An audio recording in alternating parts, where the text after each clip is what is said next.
होगा कि बलपोरा शोपियान में कल जब हमारा कैंडिडेट वहां जा रहा था तो वहां के कुछ जो AIP के साथ वाबस्ता है, जो इंजीनियर रशीद साहब की जमात है उसके साथ वाबस्ता है, वहां के उनके वर्करों ने लाठियां डंडे लेके हमारे लोगों पे हमला किया। यहाँ तक कि जो हमारा कैंडिडेट है यावर बांडे इस वक्त SMHS में जिंदगी की और मौत की लड़ाई लड़ रहा है। उसकी कई रिब्स टूट चुकी हैं, उसकी हालत सीरियस है। और मैं जानना चाहती हूँ कि इंजीनियर रशीद साहब तो जेल में है, तो ये जो पार्टी बनाने में मुफ्ती साहब को 50 साल लगे और अभी तक हमारे पास ऐसे रिसोर्सेज नहीं है कि हम जगह जगह कैंडिडेट खड़ा करें। एक आदमी जो जेल के अंदर है, पार्लियामेंट इलेक्शन लड़ते हैं, बहुत अच्छी बात है। अब उनकी ये ऑर्गेनाइजेशन के पीछे कौन है जो जगह जगह उनके लोग खड़े होते हैं? वो पैसा कहां से आता है, वो फंड्स कहां से आते हैं, और सबसे बड़ी बात वो जुर्रत कहां से आते हैं जिसकी वजह से वो गुंडागर्दी करते हैं। अगर PDP को हर जगह निशाना बनाया जाता है और अगर ये इस तरह की हरकत PDP के किसी वर्कर ने की होती, किसी कैंडिडेट की इस तरह पिटाई की होती, तो मुझे लगता है इस वक्त सारी PDP जेल के अंदर होती। तो मैं यहाँ की सरकार को बताना चाहती हूँ कि अगर आपने इंजीनियर रशीद साहब की पार्टी को दोबारा एक प्रॉक्सी पार्टी, जब आपकी बाकी प्रॉक्सी पार्टी फेल हो गई है, आप इंजीनियर रशीद साहब की पार्टी को आप सामने ला रहे हैं, उसकी आप भरपूर मदद कर रहे हैं पैसे से, बाकी चीजों से, तो मुझे ये बताइए कि आप फिर बताइए सीधे कि बाकी किसी पार्टी को इलेक्शन ही नहीं लड़ना है। ये कैसे गुंडागर्दी है?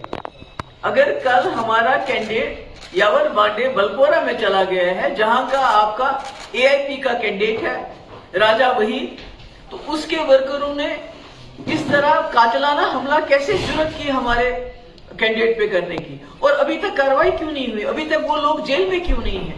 तो मैं लोगों को भी खबरदार करना चाहती हूँ कि प्रॉक्सी पार्टीज के इसमें मत आइए। इनके पीछे एक बहुत बड़ी ताकत है जो चाहते हैं कश्मीर का वोट जो है वो डिवाइड हो जाए। खासकर PDP उनके निशाने पे है। उनको मालूम है पिछले 5 साल में भी PDP वाहिद जमात है जिसने जम्मू कश्मीर के लोगों के लिए खड़ी रही, यहाँ के जो जेल में लोग बंद हैं उनके लिए खड़ी रही। जो इन्होंने 5 अगस्त 2019 को किया उसके खिलाफ आवाज उठाई, इसलिए इनके निशाने पे PDP है।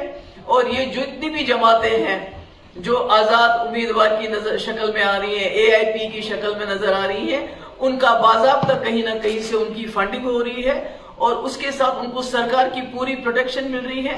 तभी उन्होंने जुर्रत की कि PDP के कैंडिडेट पे इस तरह कातिलाना हमला करें। Ma'am, you want any sort of probe in? वो तो पता है उनको अभी तक जेल में होने चाहिए थे, अभी तक वो जेल में बंद क्यों नहीं है?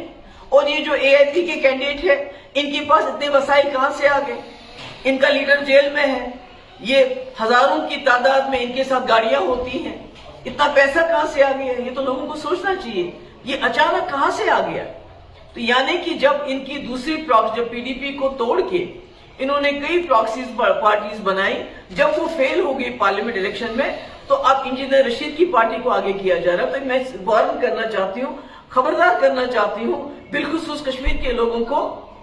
आपके यहाँ बिलाशक PDP NC कांग्रेस पार्टी है, इसके अलावा जितने भी आप मैदान में इस वक्त देख रहे हैं, जितने भी लोग घूम रहे हैं, खासकर AIP की जो पार्टी घूम रही है, इसकी बैकिंग पीछे से हो रही है। ये खबरदार रहिए, ये बहुत नुकसान पहुंचाना चाहते हैं जम्मू कश्मीर के कॉज को, खासकर उस कॉज को जिसके लिए PDP पिछले कई सालों से लड़ रही है। तो अस्पताल में पड़ा बेचारा, उसके ऊपर चढ़ के उसको दबाया गया, उसका गला दबाने की कोशिश की गई है, उसकी कई रिब्स टूट गई हैं, उसके सर पे चोट आई है, उसके सर उसको इतना ज्यादा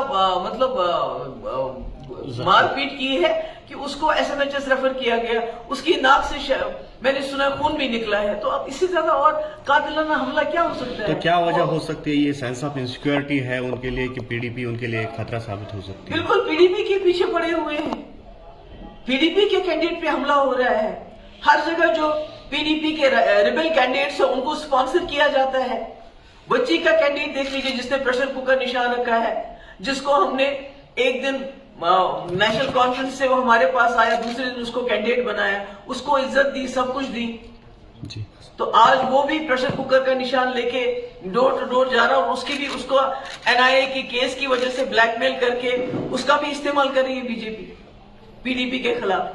تو جس طرح سے راجناتھ سنگھ جی کا خلاف سازش ہے. ان کو معلوم ہے کہ PDP اگر طاقت میں آ گئی تو وہ دلی کے ڈکٹیٹس کو نہیں مانے گی. راجناتھ سنگھ جی کا بھی یہ بیان آیا ہے کہ PDP کو رہے گی. دیکھیے میں تو بار بار کہتی ہوں کہ BJP سرکار کے ساتھ حکومت بنانے کے باوجود میں نے 12,000 نوجوانوں کے FIR واپس لیے، جبکہ اس کو سٹون پیلٹنگ پیک پہ تھی.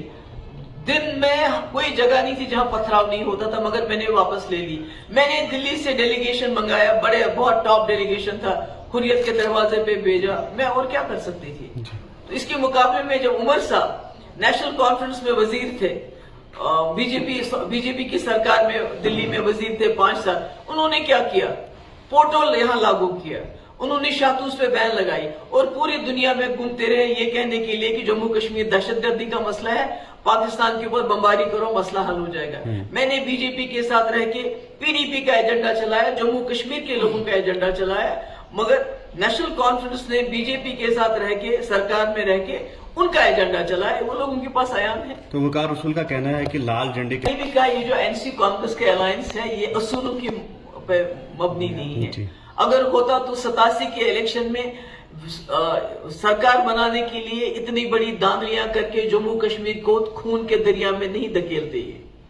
جو خون کا دریا ہے اس کو جموں کشمیر میں پچھلے 87 سے لے کے آج تک بہ رہا ہے، وہ اس کی وجہ تو یہی ہے کہ نیشنل کانفرنس کی چوریاں، اس کو دھاندلیاں سرکار بنانے کی ہاؤس میں. تو آج بھی ان کی جو ہے سرکار بنانے کے لیے یہ کسی حد تک بھی جا سکتے، کوئی اصول پرستی نہیں ہے. ہر جگہ نیشنل کانفرنس نے اپنے کینڈیڈیٹ انڈیپینڈنٹ کینڈیڈیٹ کانگریس کے خلاف کھڑے کر دیے ہیں. جیسے لداخ میں کھڑا کر دیا تھا، وہ نیشنل کانفرنس میں واپس چلا گیا. تو یہ تو ان کی آپس میں ایسی ہے. Thank you thank you so much.